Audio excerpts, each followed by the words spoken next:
Good morning, everybody, brothers and sisters. I really wanted to get on here and talk about, they say hurt people hurt people. That is true. Um,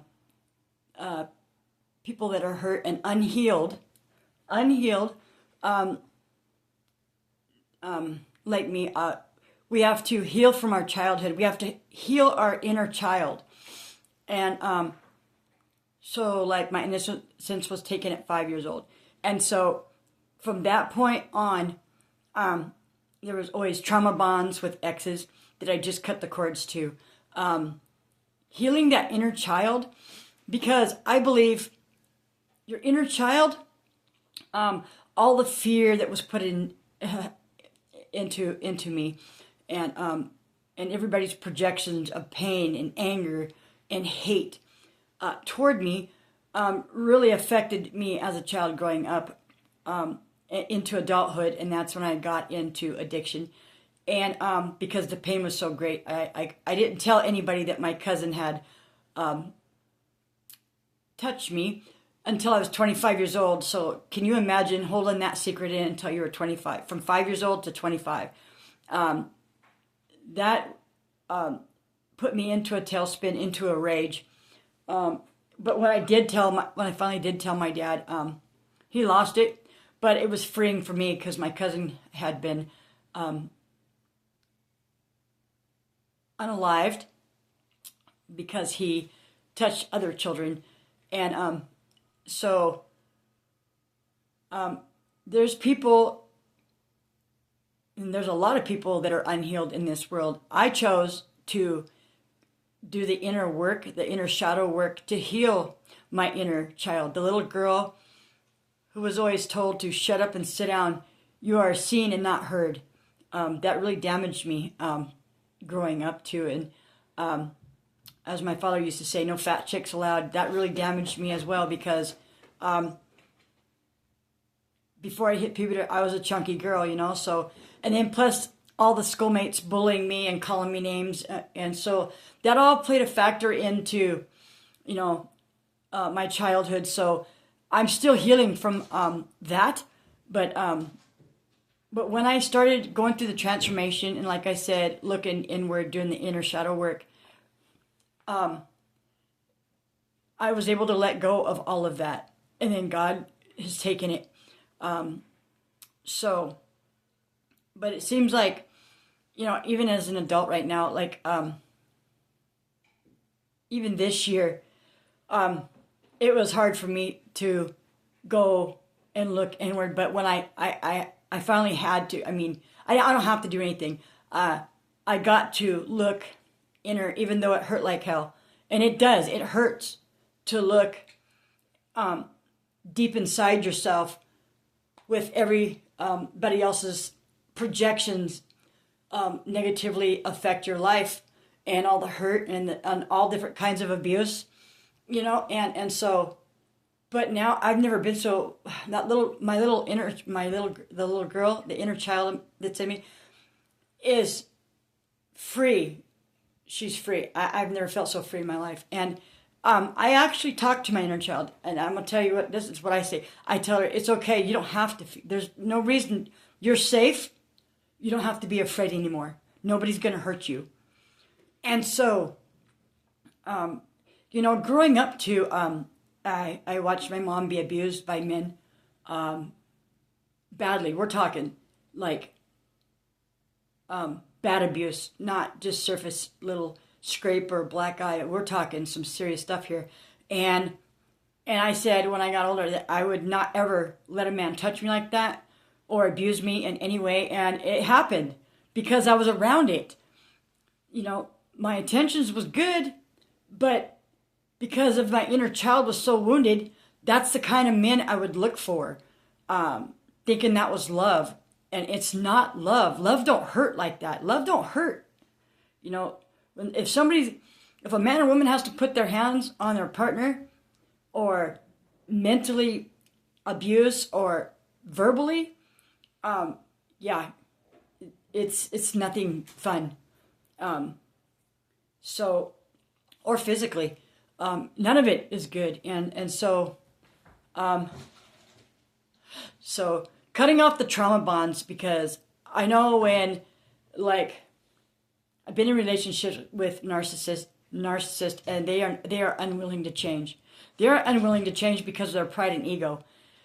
So they don't want to heal. They don't want to look at what had been done to them. They want to tear everybody else down, and we all know that that's never a good thing. Is to tear somebody else down. But I was hurting too. But I loved because of Jesus. Jesus' love came through me to show them love. But on from that, and forgiving myself, really forgiving myself for allowing, the situations to happen, and allowing my exes to treat me and talk to me like that. But really acknowledging the pain from the past, and saying, past or pain, I acknowledge you, but go deeper, go real deep, and acknowledge it, forgive the past, and then move on. It doesn't happen overnight, I will say that. But God has accelerated my healing in such a way. I'm still healing. But in almost 8 months, I cannot, it's just amazing. God blows my mind with how fast that He is actually taking things. Well, and I'm willing to put the work in. I mean, you got to put work in. Faith without works is dead. So I can give God things, but I have to. Things. God says, yes, it's my place to take it, but you have to keep giving it to me until it's no more, or forgiving until it's no more. We got to forgive 70 times 7, and so always keep that in mind, that, the person's face may show up again, and you think you've forgiven them, and then all of a sudden something triggers you. And another thing is finding the triggers, what triggers you, and ask yourself, okay, am I safe? What's going on around me? And be able to work through that trigger, to be able to, so that if somebody else comes around, it's not going to trigger you in that manner. And that's, like I said, doing the inner shadow work.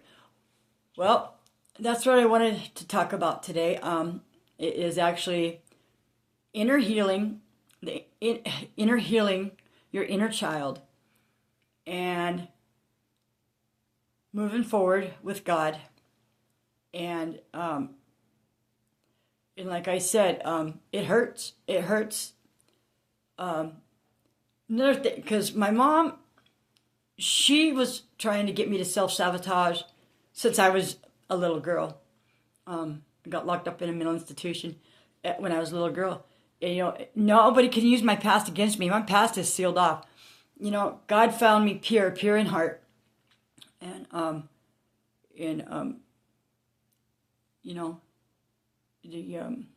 the enemy, he wants to keep that inner child stuck, keep us stuck, keep us down, kicked down, thrown around, and how we perceive ourselves and how we see ourselves. So if you're dinging on yourself and speaking negative and low vibration, you're going to attract that low vibration.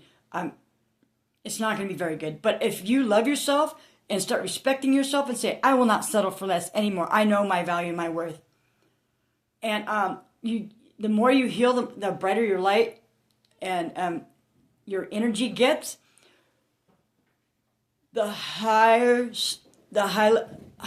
more of the high level people will see that, and you will attract higher level people in the world at like a high level soulmate or whatnot. I will not go to low vibration. And that thing is, with my vibration and I'm feeling kind of a little bit down, I don't go out in public. I rejuvenate, refresh, and recharge. Because I heard something the other day. It says, don't say you're tired all the time. Just say, I'm recharging. It's all about more of a positive way of thinking, rewiring the brain. I've learned so much in this last 8 months that it just blows my mind how God operates. I mean, I am just with justice. I mean, I sit here sometimes and I can't even say anything. I'm just in awe, So God bless you, brothers and sisters. Have a blessed day. I said you peace, love, light, and joy. Angels go forth, go with you wherever you go today to protect you, wherever that may be, your friends and family. God bless. I love you. I love you, but Jesus loves you more.